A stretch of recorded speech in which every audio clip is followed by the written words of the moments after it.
Pessoal, bem-vindos à revisão do SES para o Ministério Público do Trabalho, MPT. Vamos trazer para vocês aqui uma revisão das principais disciplinas nesta semana de véspera de prova. Mas não acaba por aí. Nós fizemos um curso completamente gratuito de revisão para você, cujo link está aqui embaixo. Confira na descrição desse vídeo. Se inscrevendo no curso, você tem acesso ao material escrito de todas as revisões que faremos aqui. Além de um simulado direcionado para o concurso do Ministério Público do Trabalho. E talvez você pense que já fez questões demais, mas já imaginou receber um relatório mostrando como foi o seu desempenho no simulado? Fazendo o simulado para o MPT pela nossa plataforma, você recebe relatório completo, indicando em quais disciplinas e em quais assuntos você precisa aperfeiçoar e melhorar a sua preparação. Gente, isso é uma mina de ouro para quem está em semana de véspera de prova. Com esse simulado, você pode direcionar a sua revisão pelos próximos dias e garantir uma classificação muito melhor no concurso do Ministério Público do Trabalho.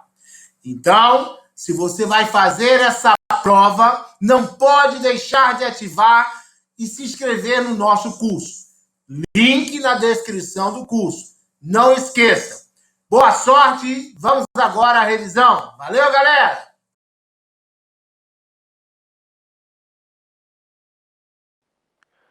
Olá, meus queridos amigos, minhas queridas amigas. Bem-vindos ao nosso momento de revisão em Direito Constitucional para o concurso do Ministério Público do Trabalho. Eu me chamo Ricardo de Sá, sou professor aqui do SES na disciplina de Direito Constitucional, Direito da Criança e do Adolescente, Direito Processual Civil, mas especificamente vou conduzir com vocês essa nossa revisão em Direito Constitucional. Eu sou juiz de Direito aqui em Pernambuco, atuo numa vara de infância e juventude e tenho aí uma bagagem de experiência profissional e docente que eu gostaria de compartilhar com vocês, e também experiência como candidato, porque eu já estive aí do lado que vocês estão ocupando hoje. Já fui, apesar da cara bonita aqui de Botox, eu já tenho aí quase 15 anos de serviço público. Se contar com estágio no serviço público, eu já passei de 15 anos.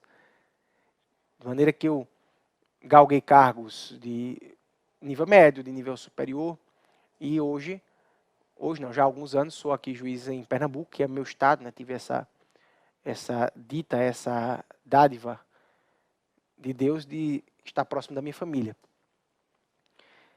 Se vocês desejarem me seguir, vocês podem me localizar pelo meu Instagram na conta prof.ricardodesá. prof.ricardodesá. Quem me seguir, faça favor também de se apresentar, mande uma mensagem direta para mim, para eu saber de onde você me segue, para eu ter ideia de o que você achou do nosso encontro. Fico muito feliz em poder humanizar nesse nosso trato. E você que está assistindo a nossa revisão, vai receber um prêmio, vai receber um presente. Você pode acessar aqui, na nossa descrição do vídeo, você pode acessar um link para um curso gratuito de revisão. Melhor de tudo, além de você ter acesso ao curso, você também terá acesso aos nossos materiais de estudo de todas as disciplinas, contendo questões de simulados, né? Questões num simulado para você praticar aí seus conhecimentos e, quem sabe, já dar o passo inicial para a sua carreira no Ministério Público do Trabalho. Lembra vocês que este é o passo inicial, mesmo você que não assistiu ao curso conosco, seja o curso regular, curso extensivo para as carreiras trabalhistas, seja o curso de reta final conosco. Não se esqueça de que nós aqui no SES preparamos vocês levamos você pela mão até a assinatura do termo de posse. Claro, você vai chamar a gente para a posse e vai pagar aquele churrasco da vitória, né? Eu já estou convidado, espero. Então, aqui no SES nós temos os serviços da Adverum. Você pode procurar lá no site do SES, ses.com.br. Nós temos nossos cursos regulares e cursos teóricos. Mas vocês também podem procurar na adverum.com.br. Esse é um outro serviço do nosso curso, que nós prestamos consultoria, mentoria para as provas de segunda, terceira fases. Certo? Nós acompanhamos vocês até a prova oral. Temos serviços especializados em todas as fases do certame, o que dá uma tranquilidade para você que não tem, eventualmente, uma experiência, né, um traquejo nos certames de poder chegar à prova tinindo na ponta dos cascos com a devida prática. Tá legal? Então, se vocês nos confiarem esta responsabilidade, eu tenho a certeza que nós temos serviços, temos à disposição ferramentas, né, para dar conta de toda a demanda que vocês tenham. Bem, nós temos aqui para o nosso encontro de hoje o nosso encontro sobre direito constitucional. Né? Nós vamos centrar o nosso encontro em direito constitucional. Direito constitucional que tende a ser uma das disciplinas com maior incidência na prova. Vocês sabem que a prova é segmentada, né, por blocos, e direito constitucional aparece seguramente com grande destaque, porque seja por conta da sua centralidade dentro do ordenamento, seja porque os temas de direito constitucional são de uma vocação transversal muito grande. Nós temos o direito do trabalho constitucional, nós temos o direito processual constitucional, e acaba, por conta dessas reverberações todas, a participação de direito constitucional na tua prova sendo muito grande. Além disso, amigos, temas que nós vislumbramos, visualizamos em direito constitucional podem ser cobrados em outras disciplinas. Por exemplo, existe um rebatimento constitucional muito forte atinente à legislação específica do Ministério Público. Então, muitos dos dispositivos da Lei Orgânica do Ministério Público, da Lei Orgânica do Ministério Público da União, são, na verdade, o quê? Replicações ou detalhamentos das normas constitucionais, lá dos artigos 127, 128, 129. Tá bem? Nós, como eu disse, vamos conduzir esse encontro com o direito constitucional, até porque vocês terão a experiência aí de encontro com outros professores. E eu gostaria de lançar luzes com vocês para aqueles pontos que tendem a ser os mais exigidos na prova, aqueles pontos que são os mais prováveis de serem cobrados. Tá bem? Então, vou fazer uma brevíssima exposição, destacando aquilo que eu acho que tem maior chance de incidência.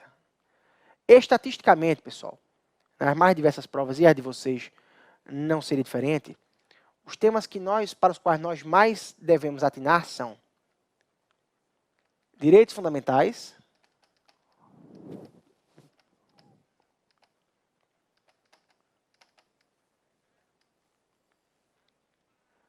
organização do Estado,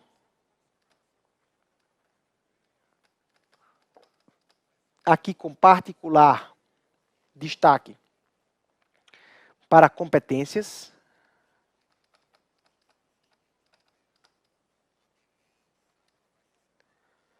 depois, organização dos poderes,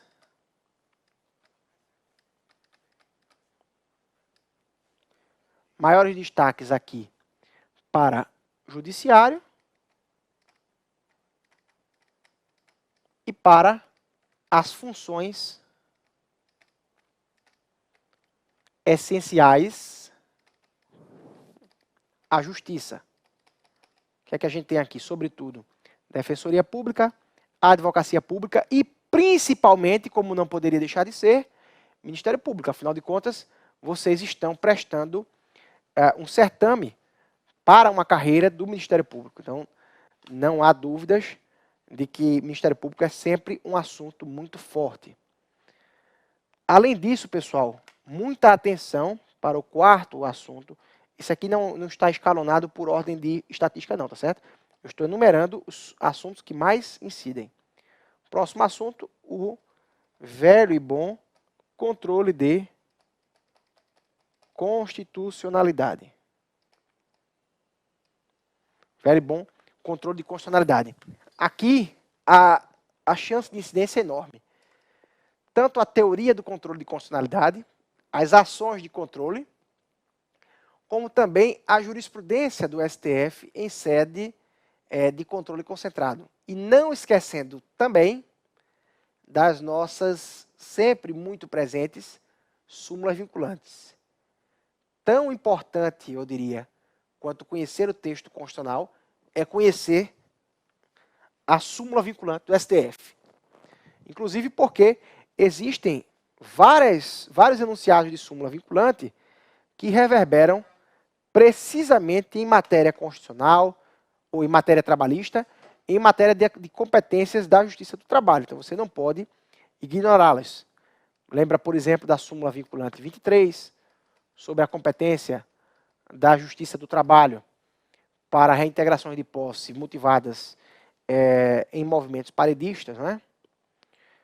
Então, eu quero fazer com vocês uma revisão hoje, destacando o controle de constitucionalidade, que é sempre um dos dois temas mais fortes em todas as provas de concurso, seja pela complexidade, né, de ser um tema que acaba atraindo a necessidade de conhecimento transversal dentro do direito constitucional, seja porque realmente é um assunto complicado. Então, ele dá muita margem,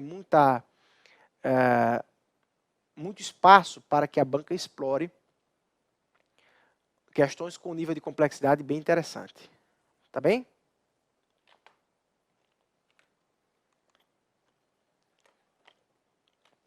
Dentro de controle de constitucionalidade,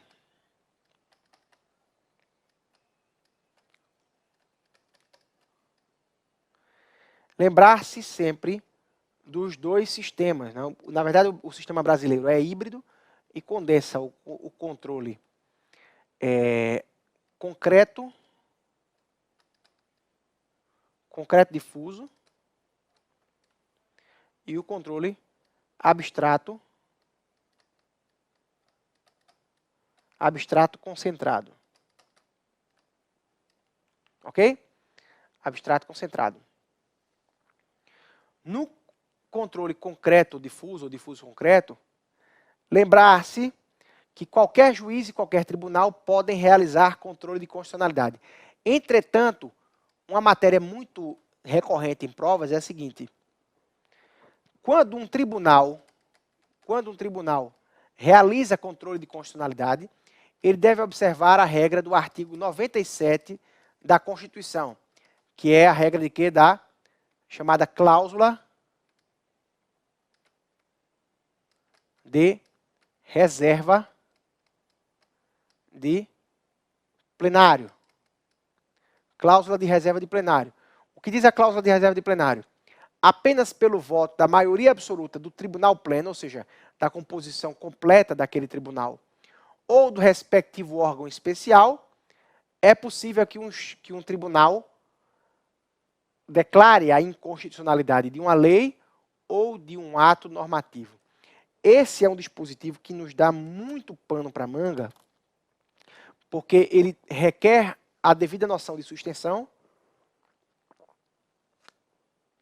e ele traz algumas exceções importantes, tá certo? Primeiro, cláusula de reserva de plenário implica que a discussão constitucional seja submetida ao órgão pleno ou ao órgão especial. Esse órgão especial não existe em todos os tribunais. Apenas os tribunais com mais de 25 membros é que podem constituir órgãos especiais com a composição de 11 a 25 membros, metade eleita e metade formada por antiguidade. Em que é que consiste esse órgão especial? O órgão especial, eu brinco com os alunos que ele é como se fosse um mini pleno. Por quê? O órgão pleno, o tribunal pleno, delega algumas das suas atribuições, tanto administrativas quanto jurisdicionais, para este órgão. E por que é que faz isso? Por razões, amigos, única e exclusivamente de ordem logística. Como assim? Imagina, por exemplo, um tribunal de justiça da envergadura do Tribunal de São Paulo, que tem centenas de desembargadores. Imagina a dificuldade de reunir numa mesma sessão todos esses desembargadores. E imagina a necessidade de fazer isso toda semana. É impraticável. Então, por isso, tribunais mais numerosos podem constituir um órgão menor, chamado órgão especial, com atribuições que o pleno delega a ele. Entre essas atribuições está a de efetuar, de julgar o chamado incidente de inconstitucionalidade. Incidente de inconstitucionalidade. O que é o incidente de inconstitucionalidade? É essa submissão ao órgão especial ou ao plenário da decisão sobre a constitucionalidade de uma lei ou de um ato normativo. Tá bem? Como é que funciona esse incidente de inconstitucionalidade, pessoal? Suponho que você lá, na atuação como procurador do trabalho, esteja oficiando perante o Ministério Público, perante o Tribunal Regional do Trabalho. É um tribunal local em matéria trabalhista. Se porventura surgir no processo uma prejudicial de mérito, quer dizer, por que prejudicial de mérito? Eu preciso resolver a questão constitucional para poder julgar o mérito. Então, a solução da questão constitucional é prejudicial ao julgamento do mérito. É uma etapa necessária para o julgamento do mérito. Isso é controle difuso. Surgiu na turma o questionamento. Será que esse dispositivo, tal ou qual, da legislação trabalhista é constitucional? O que é que se faz? Deve-se suspender o julgamento, submeter ao pleno ou ao órgão especial, conforme o caso, essa decisão intermediária. Ora, resolvam aí se esse dispositivo de lei aqui é constitucional ou não. Com base no que vocês decidirem, aí nós vamos julgar o mérito. Tá bem? Então, isso é um incidente de inconstitucionalidade. Se porventura, pessoal, esta turma julgar, sei lá, um recurso ordinário sem verificar, sem submeter ao pleno ou ao órgão especial a questão constitucional e declarar ele próprio, ela própria, turma, declarar ela própria a inconstitucionalidade, essa decisão será nula por violação da cláusula de reserva de plenário. Tá bem? Então, a princípio, eu suspendo o julgamento, instauro o incidente de inconstitucionalidade, espero o órgão especial ou o pleno julgar, com base no que o pleno ou o órgão especial julgar, eu vou decidir a causa. Correto? É possível dispensar essa submissão? Se já houver precedente do pleno ou órgão especial do meu tribunal, ou do pleno do STF, já manifestando-se sobre essa inconstitucionalidade. Então, se já existe precedente, eu não preciso submeter de novo a questão. Tá legal? Como o Brasil é um país muito criativo, né? muito afeito ao jeitinho, à gambiarra, né? Ao improviso, o STF possui, na sua jurisprudência, a súmula vinculante número 10, que inibe, que coíbe o jeitinho. Qual seria o jeitinho? Eu não digo expressamente que a lei é inconstitucional, mas eu deixo de aplicá-la ao caso concreto, por ser inválida. Então, eu digo sem dizer, né? Eu declaro sem dizer que é inconstitucional. Para evitar essa gambiarra, aí veio o STF e produziu, editou a súmula vinculante 10. Ofende a cláusula de reserva de plenário, a decisão de órgão fracionário. O que é órgão fracionário? É o órgão menor, é uma subdivisão do tribunal. No caso aqui, no exemplo que eu dei à turma. Que, decisão do fracionário que, embora sem dizê-lo expressamente, sem declarar expressamente a inconstitucionalidade, deixa de aplicar a lei ou o ato normativo ao caso concreto. Ou seja, eu inibo a gambiarra aqui, inibo o jeitinho. Súmula vinculante 10. Essa súmula vinculante tem grande repercussão em prova. Mas nem sempre haverá violação dessa súmula vinculante. Imagina, por exemplo, que eu tenha deixado de aplicar a lei, aquele caso, não por inconstitucionalidade, mas por falta de pertinência temática. Sei lá, a lei tratava sobre o... Eu não tenho muita familiaridade com temas trabalhistas. Mas sei lá, a lei tratava do adicional de periculosidade, mas a ação não trata de periculosidade, trata de insalubridade. Então, eu não apliquei a lei, não é porque eu esteja presumindo que ela é inválida. Eu não apliquei porque ela não tem nada a ver. Isso fere a reserva do plenário? Absolutamente. Certo? Outra coisa. Não há violação à cláusula de reserva de plenário se a decisão for declarando a constitucionalidade. Também não há violação. Outro detalhe importantíssimo. Não confundir controle de constitucionalidade com controle de recepção. Isso aqui vale tanto para o controle difuso quanto o concentrado, tá? Controle de recepção. Que história é essa de controle de recepção, Ricardo? No controle de constitucionalidade, eu vou examinar a validade de uma norma frente à Constituição. No controle de recepção, eu vou examinar se uma norma pré-constitucional... Como assim norma pré-constitucional? Uma norma que foi aprovada, que vige desde antes da Constituição, ou pelo menos desde antes do parâmetro constitucional que eu estou utilizando,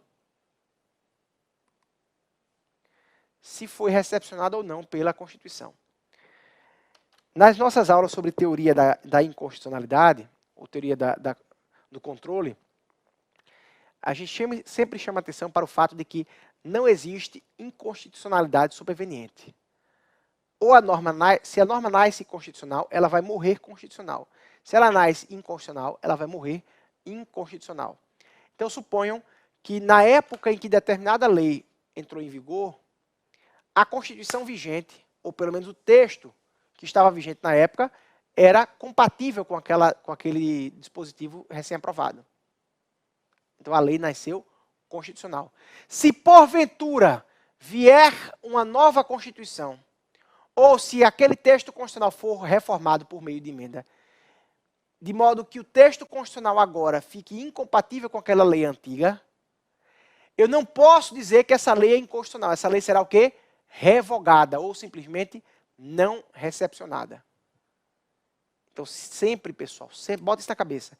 Sempre que a lei for anterior à Constituição, ou anterior a uma emenda à Constituição que sirva de parâmetro para aquela ação de controle, eu não estou fazendo controle de constitucionalidade. Eu não posso dizer que aquela lei é inconstitucional. Eu posso dizer que aquela lei foi revogada. Ela não foi recepcionada. Isso serve tanto para controle difuso como para concentrado. Lei pré-constitucional não é inconstitucional nem constitucional. Ela pode ser recepcionada ou não. Tranquilo? Então, se eu for fazer mero controle de recepção, não é obrigatório eu submeter a reserva do plenário. Tudo bem? Controle de recepção eu posso fazer tanto aqui quanto aqui. Qual é o instrumento, amigos, que eu utilizo para fazer controle de recepção em caráter concentrado? ADPF, tá bem? ADPF. ADPF tanto se presta para realizar controle de constitucionalidade, quanto para fazer controle de recepção. Os dois podem ser feitos pela via da ADPF. Por quê? Porque, senhores e senhoras, a marca mais sensível da ADPF, que é uma das ações de controle concentrado, é a sua Subsidiariedade. A ADPF é uma ação subsidiária ou residual. É a ação carniceira, né? Ela só fica com a rebarba. O que sobra das outras ações de controle concentrado, ela fica. O que ninguém quer, o que sobra das outras, ela pega. Né? Cuidado, pessoal, porque em recente julgamento, do ano de 2016, 2017, o STF reconheceu que a ADPF também é residual em relação ao controle de constitucionalidade estadual. Certo? Então, se couber a DIN, cabe a ADPF, não cabe. Se couber a ADC, cabe a ADPF, não cabe. Se couber a ADO, cabe a ADPF, não cabe. Se couber a representação de inconstitucionalidade estadual, que é chamada por alguns de ADIN estadual, cabe a ADPF, também não cabe. Cuidado com esse detalhe, tá bem? Então, a ADPF vai servir para controle de constitucionalidade de leis e atos normativos municipais. Ela vai servir para fazer esse controle de recepção, por quê? Porque eu não posso ajuizar ADI e ADC contra leis pré-constitucionais. Ok? Sobre as ações de controle concentrado, pessoal, deem especial atenção à ADPF, por favor. Nós vamos ver aqui ADC, ADI, ADPF. Eu tenho chamado muita atenção para a ADPF, porque a ADPF tem crescido bastante em importância e em utilização.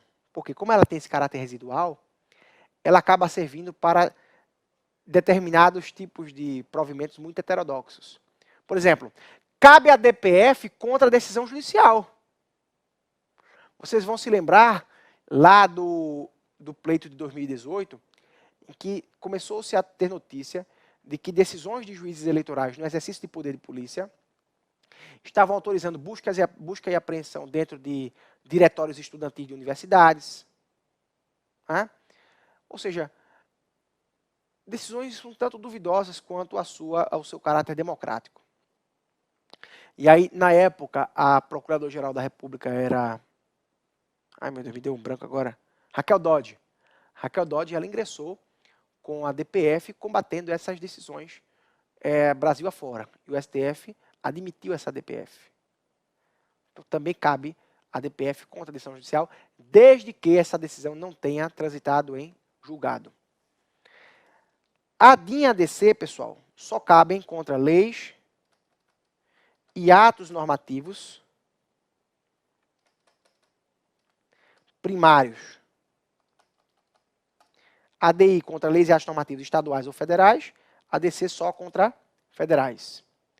Leis a gente sabe que é o produto do processo legislativo. O que seria ato normativo primário? O ato normativo primário, amigos, vamos fazer aqui, ilustrar graficamente o ordenamento piramidal. A gente tem a Constituição aqui em primeiro plano, abaixo da Constituição, as normas supralegais, que são aqueles tratados internacionais, direitos humanos, recepcionados no Brasil fora daquele rito do artigo 5º, parágrafo 3º.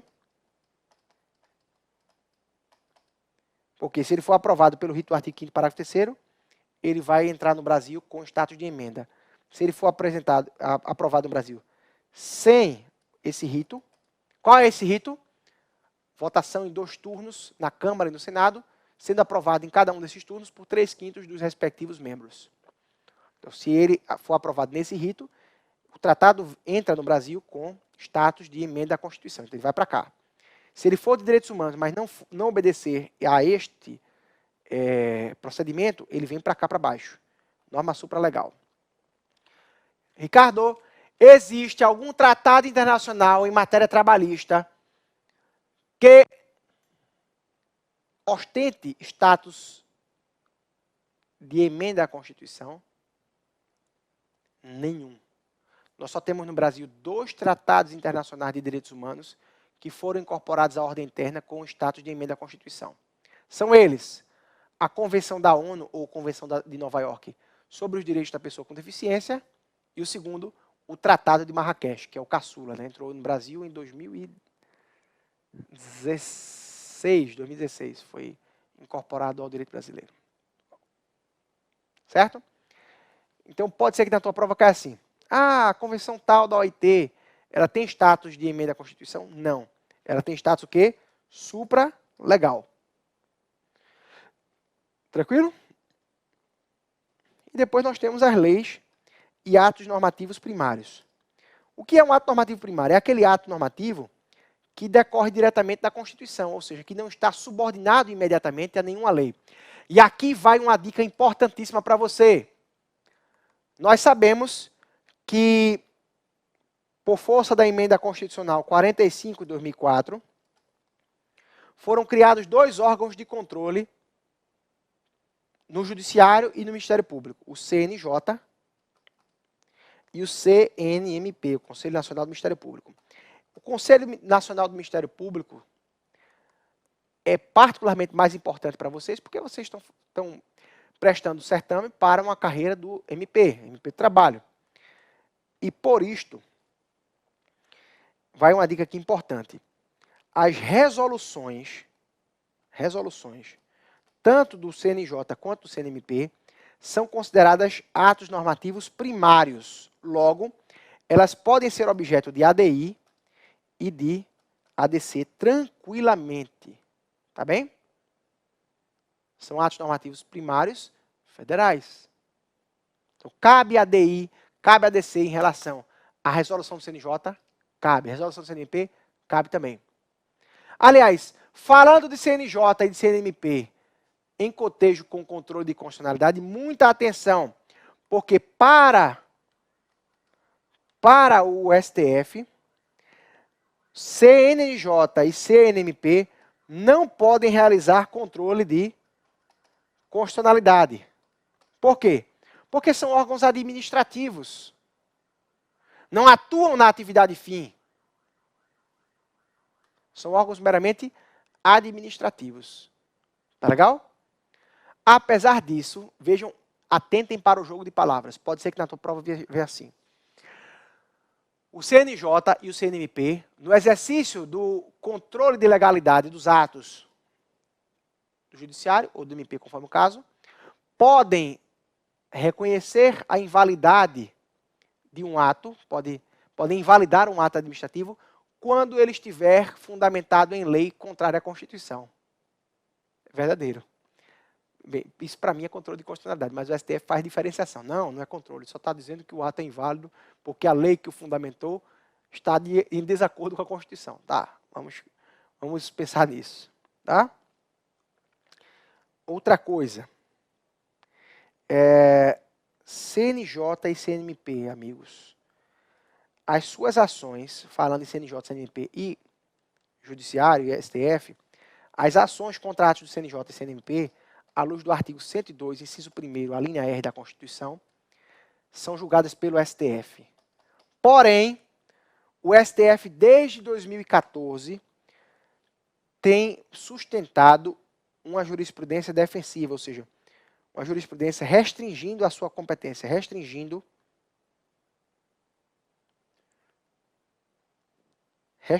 a aplicação desses dispositivos. Como? Para o STF, as ações contra atos do CNJ e do CNMP só serão da sua competência nos casos das ações tipicamente constitucionais. Tranquilo? Ações tipicamente constitucionais. Mandado de segurança, habeas data, mandado de injunção, etc.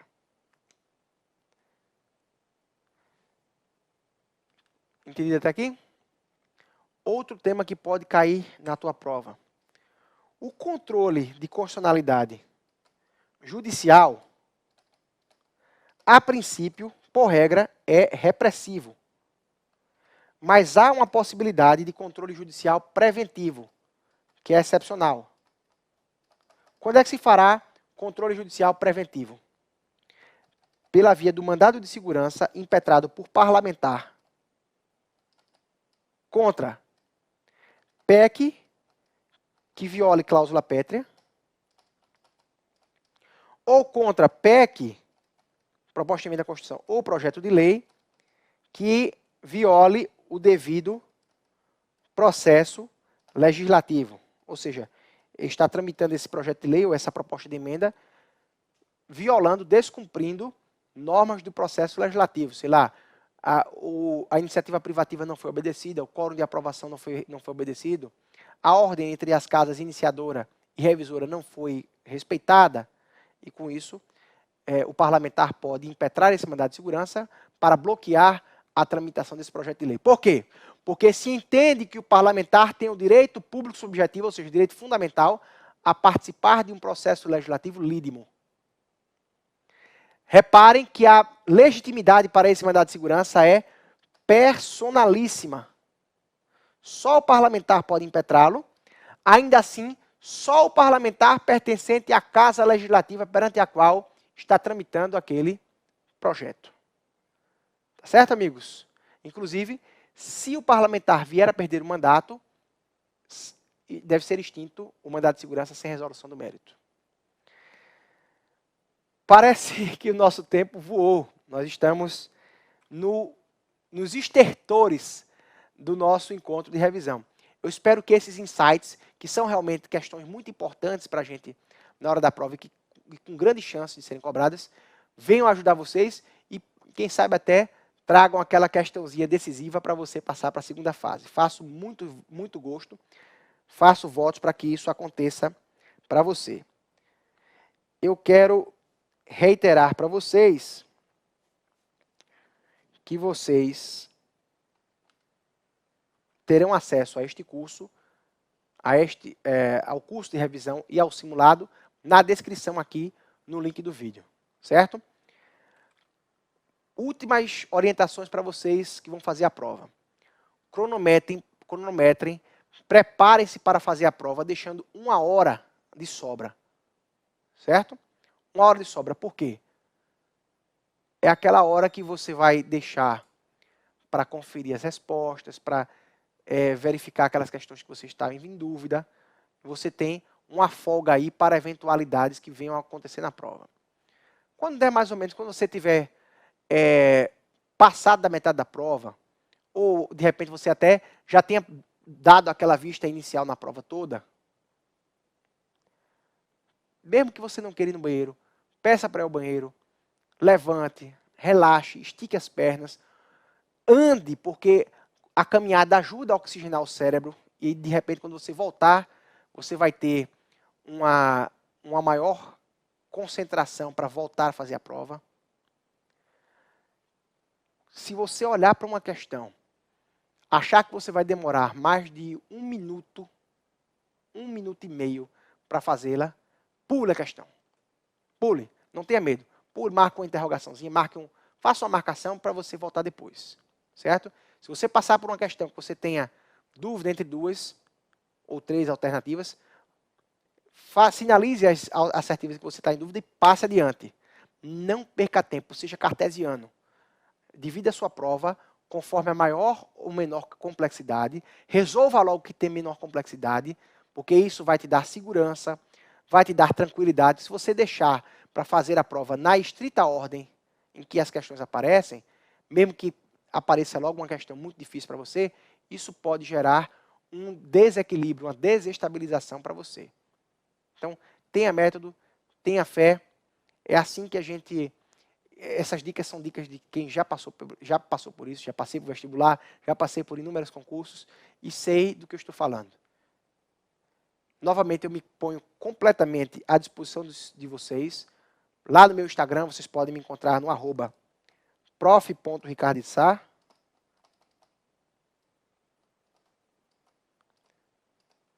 @prof.ricardosá. Mandem um alô. Se vocês tiverem alguma dúvida, alguma necessidade de esclarecimento ou um pedido de conselho, fiquem completamente à vontade, porque aqui nós não temos, amigos, nós não temos a visão de prestador de serviço. Aqui nós temos a visão de compromisso moral com vocês. A gente quer ver vocês de toga, de beca. E nós só vamos sossegar quando virmos isso. Tá bem? Um grande abraço, meus amigos. Bons estudos. Entrem aí no link na descrição do vídeo para vocês terem acesso ao curso e aos materiais. E como diz o nosso patrão, vamos juntos!